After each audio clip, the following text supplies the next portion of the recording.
क्या हो अगर मैं कहूं कि एक जंगल ऐसा भी है जहां पेड़ चमकते हैं, हवा गुनगुनाती है और 3 गर्भवती परियां एक ऐसा राज छुपाए बैठी हैं जो पूरी हकीकत बदल सकता है। उनमें से एक सिर्फ 22 साल की है और आज रात जब खून जैसा लाल चांद निकलेगा सब कुछ बदलने वाला है। 1 सेकंड के लिए भी नजर मत हटाना। ये कहानी तुम्हें अपनी गिरफ्त में लेने वाली है। एक अनदेखे जंगल के बीच जहां सूरज की किरणें जादू से खेलती हैं, 3 परियां रहती हैं। लीला, मारा और सैरिन। तीनों गर्भवती हैं। तीनों की रोशनी जिंदगी से भरी हुई है। लीला सिर्फ 22 साल की है। उसकी सुनहरी पंख हवा में झिलमिलाते हैं। वह पेड़ों के ऊपर तेजी से उड़ते हुए हंसती है। मेरा बच्चा भी मेरी तरह तेज होगा। वह अपने भारी पेट के बावजूद घूमती है। मारा बड़ी है। उसके चांदी जैसे पंख शांत झील की तरह चमकते हैं। वह मकड़ी के रेशों से पालने बुन रही है और प्यार से कहती है, आराम करो मेरे नन्हे सितारे। सैरिन, जिसके लाल पंख हैं, सबसे निडर है। वह बस कुछ ही दिनों में मां बनने वाली है। फिर भी बिजली के बादलों के पीछे भागती है और गरजती है, मेरा बच्चा आसमान का राजा बनेगा। जंगल इनसे प्यार करता है। जहां ये जाती हैं, फूल खिल उठते हैं, परिंदे इनके नाम गाते हैं। लेकिन इन दिनों कुछ अजीब हो रहा है। उनके पेट की चमक तेज होती जा रही है, इतनी तेज कि आंखें चौंधियां जाएं। हवा में एक अजीब सा संगीत बह रहा है। वे इसे नजरअंदाज कर देती हैं, मगर आज रात सब बदलने वाला है। अगर तुम्हें यह जादुई कहानी पसंद आ रही है तो अभी सब्सक्राइब करो। अभी तो बस शुरुआत हुई है और यकीन मानो आगे जो होने वाला है उसे मिस नहीं करना चाहोगे। आसमान का रंग बदलने लगता है। लाल चांद ऊपर उठता है और जंगल को गहरे लाल साए में ढक देता है। लीला जमीन पर उतरती है, अपना पेट पकड़कर कांपती आवाज में कहती है, मेरा तेज चमकता प्रकाश। ये धड़क रहा है। मारा की चांदी जैसी रोशनी टिमटिमा रही है, जैसे बुझने वाली हो।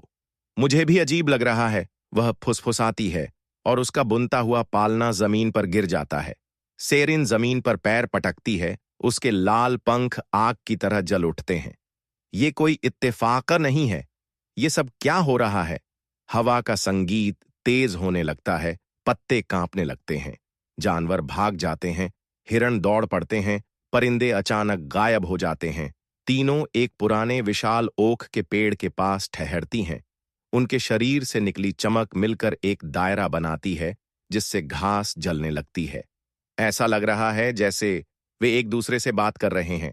लीला अपने पेट को देखती हुई कहती है। मारा के पालने हवा में उठने लगते हैं और गोल गोल घूमने लगते हैं। सैरिन की आग हवा में चिंगारियां छोड़ती है। हमारे बच्चे जाग रहे हैं, सैरिन चिल्लाती है। तभी एक परछाई, लंबा काले लबादे में लिपटा एक अजनबी पेड़ों के बीच से बाहर आता है। उसकी गहरी आवाज गूंजती है, तुम्हारे गर्भ में जो पल रहे हैं वे सिर्फ तुम्हारे नहीं हैं, वे एक चाबी हैं। तीनों परियां ठिठक जाती हैं। किस चीज की चाबी? सैरिन दहाड़ती है। उसकी मुट्ठियां चमक उठती हैं। वह रहस्यमयी शख्स हल्की सी मुस्कान देता है, अंत की या नई शुरुआत की, और फिर वह गायब हो जाता है, जंगल में ठंडी हवा छोड़ते हुए। लीला कांपते हुए फुसफुसाती है, हमने खुद को किस मुसीबत में डाल दिया है? 3 परियां, 3 अजन्मे बच्चे, एक रहस्यमयी अजनबी और एक लाल चांद जो इस कहानी को पूरी तरह बदलने वाला है। ये बच्चे आशीर्वाद हैं या श्राप? देखते रहो, क्योंकि जंगल चीखने वाला है। हवा का संगीत अब एक भयंकर गान में बदल जाता है, प्राचीन, जंगली, जमीन को हिला देने वाला। लाल चांद की रोशनी तीव्र हो जाती है और परियों की चमक विस्फोट की तरह फटती है। परियों की धूल हवा में घूमती है, पुराना ओक का पेड़ कांपने लगता है और अचानक बच्चे जन्म लेते हैं।